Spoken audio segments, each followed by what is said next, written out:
What's good, y'all? This is Diz back with another video, you know what I'm saying?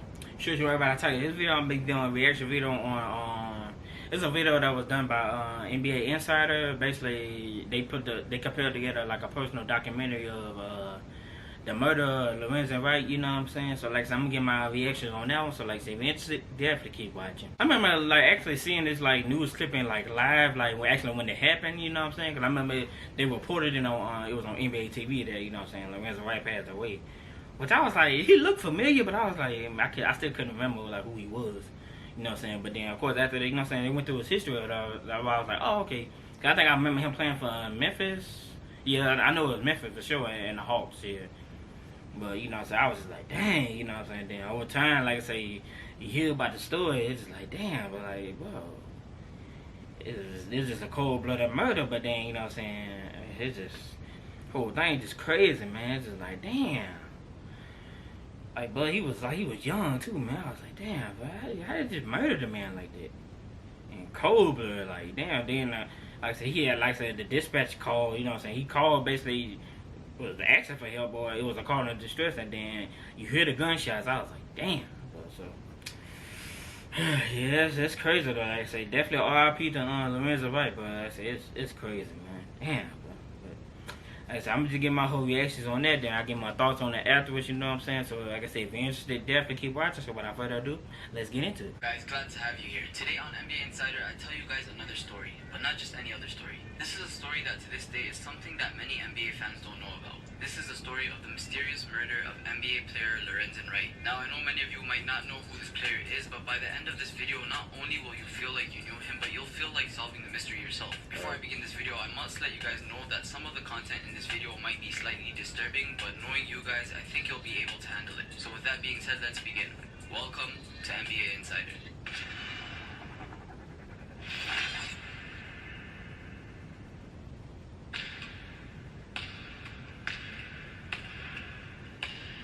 Lorenzen Wright was born November 4th, 1975. Raised in Oxford, Mississippi, Wright played all levels of basketball in Memphis, from high school to college and even professional. Wright was selected as a third-team All-American as a sophomore at the University of Memphis. After being selected 7th overall by the Los Angeles Clippers in the 1996 NBA draft, Wright moved on to the Atlanta Hawks in 1999. He was traded by the Memphis Grizzlies in 2001, but returned to the Hawks in 2006. Lorenzen Wright stood nearly 7 feet tall and weighed 225 pounds, mostly muscle. He was Wright 6'11". played for 5 teams during his 13-year NBA career. He held career averages of 8 points and 6.4 rebounds per game, playing in 793 games, including playoffs. That's everything you need to know about Lorenzen as a player. The story begins from here. Lorenzen Wright had recently moved to the Atlanta suburbs, but he was in Memphis on this day, as he often was. Most of his friends lived there, and most of his family, including his 6 kids, 4 sons and 2 daughters, then ages 4 to 15. This time he had gone back to attend his sister's baby shower. It was July 19, 2010, and summer was just around the corner. Wright's pro basketball career was going downhill. He was 34 and hadn't played an NBA game in more than a year. His body and skills were slowly declining, but Wright was going to try his best to continue playing the sport, so much so that he had shown interest in the idea of playing overseas, possibly in Israel. But he had recently admitted to his friends that with his basketball career expiring, he'd been feeling kind of lost, and that his compass was failing him.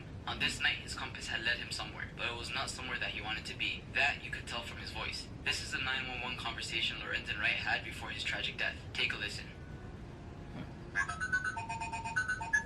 Oh yeah. Georgetown 911, where's your emergency? Hello?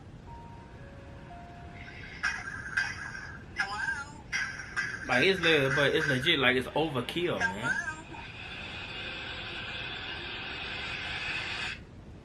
At least 9 shots were fired at Wright, likely coming from at least 2 weapons, one small caliber, the other medium caliber. Shots penetrated his head and chest, killing him in seconds. If the words alone weren't bad enough, it was Wright's tone that made the cell phone call to 911 so unsettling. Of course, when the dispatcher called back, there was no answer. The location of the call could not be pinpointed because it came from outside their jurisdiction. As weird as it seems, the dispatcher who picked the phone on the night of Wright's murder did not report anything to a supervisor until 8 days later, a mistake that would later slow down the police investigation and cost the district to pay Wright's family in a legal settlement. Meanwhile, Deborah Marion, Wright's mother, had a feeling something was not right. Not only had she not heard from her son, but her calls and texts to him were going unanswered. On July 22nd, she filed a missing persons report telling police, when y'all find him, it's not gonna be good. Then she waited, knowing that with each passing day, the chances of good news arriving were very slim. On July 28th, 10 days after the 911 call, police dogs searched a remote wooded area of southeast Memphis, not far from Deborah's home. There, police found Lorenzen Wright's body. His body that once looked very similar to Shaquille O'Neal's now weighed only 57 pounds and was so badly decomposed, mostly due to rain, heat, and animals. His body was so decomposed that there could be no open casket funeral. Strangely enough, Wright was still wearing a gold necklace and an expensive watch, clearly showing that this wasn't a robbery gone wrong. Lorenzen Wright was one of 89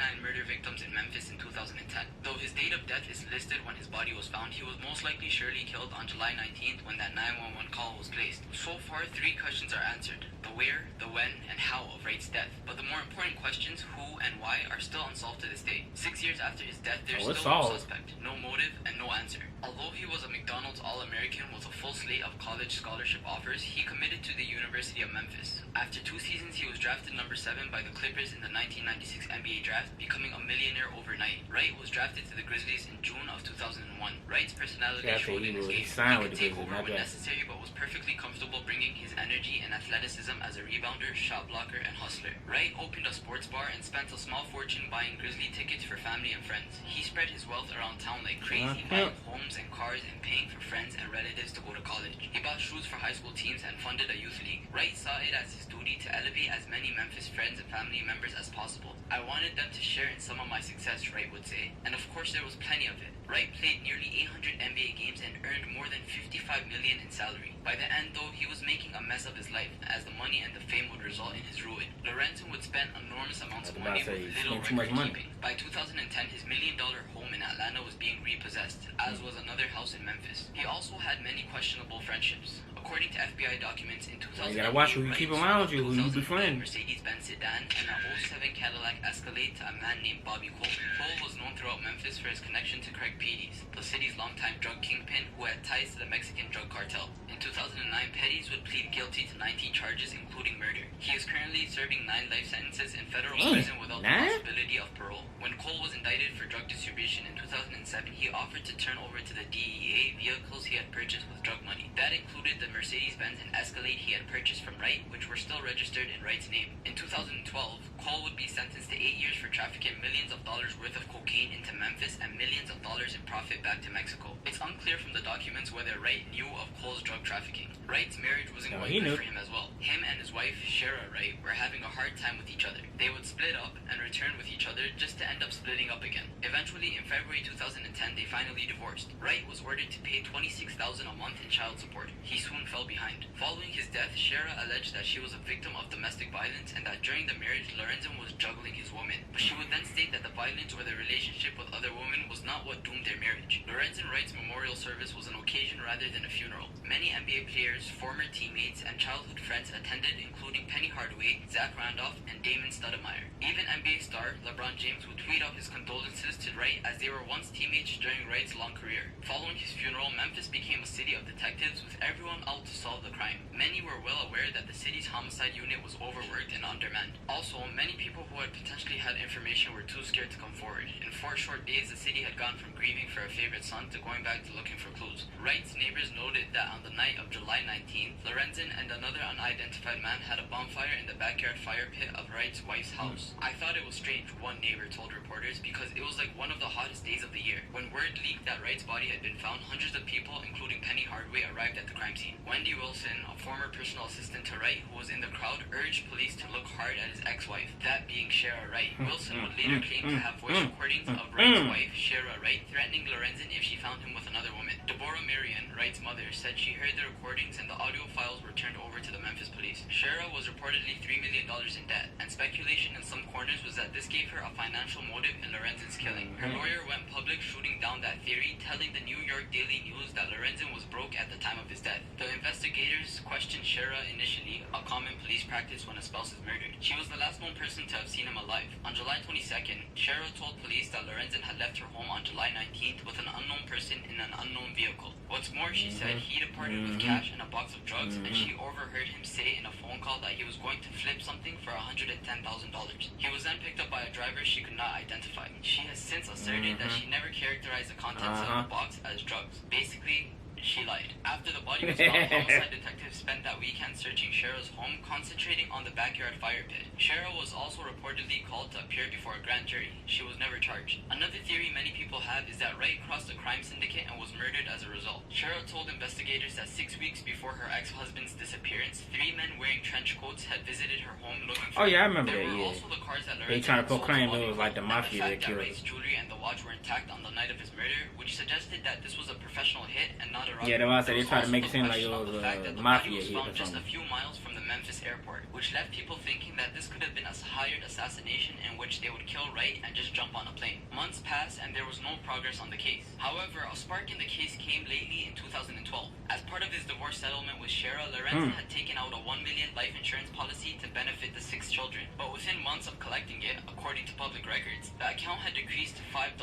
Shara reportedly spent She spent that money like it ain't nothing. home she placed in the children's name. But her accountant had revealed that she had spent the rest of the death benefits on everything from a $32,000 Escalade to an $11,000 trip to New York City. Herb Wright, Lorenzen's father, launched a legal battle against Shara to oversee his grandkids' inheritance. She counterclaimed that Herb should be removed as an executor of Lorenzen's will. During an interview with Fox Sports, Red flags right there. a Fox Sports producer asked Shara, Did you have any part in Lorenzen's Oh yeah, I remember seeing this. after a pause, she responded, At first, I'm a wife, then I'm a mother, and then thirdly, I'm an author. The law enforcement should do what's best to find out. Okay, first of all, I ain't asked you all that. I asked you, did you have any involvement in it? and then thirdly, I'm an author. The law enforcement should do what's Ain't best nobody to asked find you out none of who's that. the killer. Many people found this interview unsettling as she didn't exactly answer the question. Exactly, I ain't asked you none of that. It was really hard for officials to pinpoint exactly who killed Lorenzen, as Memphis was the 3rd most dangerous city in America at the time, with over 124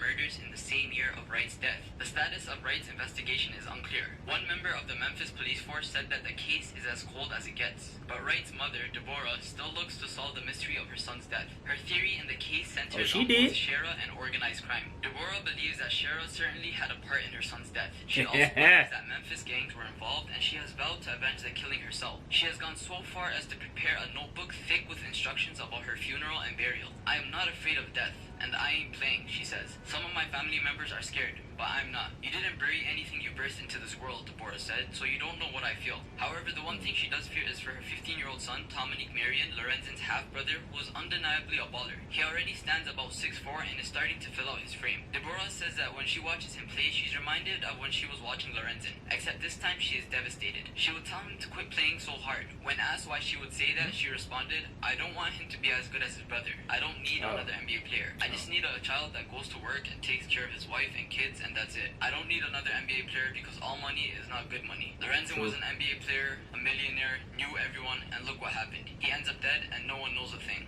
To this day, the one question remains. Who killed Lorenzen Wright? Oh, we know. And that concludes the video. Unfortunately for Deborah and her family, Wright's murder is still unsolved to this day. It's crazy to think that It this is. could happen to such a widely It's respected all- figure in the NBA. Just imagine if this had happened to someone like LeBron James or Kobe Bryant, because at the time, that's who Lorenzen was to the people of Memphis. He was their Michael Jordan. A really upsetting story nonetheless. Let me know what you guys think really happened to Lorenzen Wright. I would love to hear what you guys have to say. As always, if you enjoyed this video, please don't forget to leave a like and subscribe. Once again, thanks for watching NBA Insider.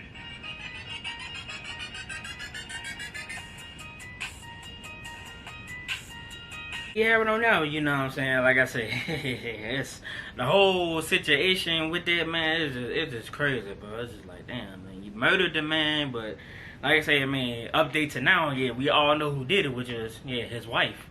You know what I'm saying? It's like, damn, bro. So, cause I think her reasoning was, I think it was cause, you know what I'm saying, to get the life insurance, and then I think it was something else about, you know what I'm saying, basically it's just some petty stuff out there, but the main reason was, yeah, to kill him just to get the money, you know what I'm saying, the life insurance money. But then crazy part, like, they had already plotted like a plan before to kill him, but you know what I'm saying, I think it failed or whatever. I forgot how it failed, but you know what I'm saying, they just wound up not doing it. So I was like, damn. So that boy, I said, boy, these women, boy, when it come to money, boy, they do anything for it, boy. It's just like, damn.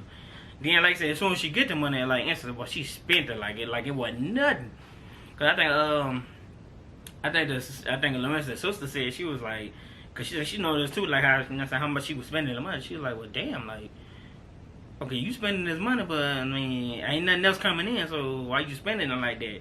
Now, like I say, like she bought a house, but you know what I'm saying, made sense. Okay, you buy a house, then you bought like a car, and then $11,000 trip to New York, like as a vacation. I'm like, wait, what? You know what I'm saying? So then I don't know. Like I said, on top of that, you ain't even get like the family, like anything. You just instantly kept it all to yourself. So it's like that's instantly like a red flag. And then the thing when they asked her like, okay, well, did she have any involvement with the murder? She went all the way to talk about she's an author, she's a mother, she's a wife. I'm like, first of all, I ain't asked you none of that. You know what I'm saying? So that's a red flag. You answer like basically a different question. It's like, but I asked you, did you have any involvement in it? But of course she said that bullshit. I was like, yeah, she did something, you know what I'm saying? So then finally, like I said, I think it was a couple years ago, that's when they say, yeah, she was getting charged in the murder. I was like, And I ain't surprised. I was like, man, I said, I knew she had something to do with it, but I think it was somebody. I think the dude was a deacon or something like that. Yeah, he the one that like actually killed him or whatever. I think she pulled the trigger too, or either she orchestrated the hit or whatever. But mainly he the one that committed the crime. So it's like, damn. Then on top of that, yeah, come to find out, yeah, that was her secret lover. I was like, Lord have mercy.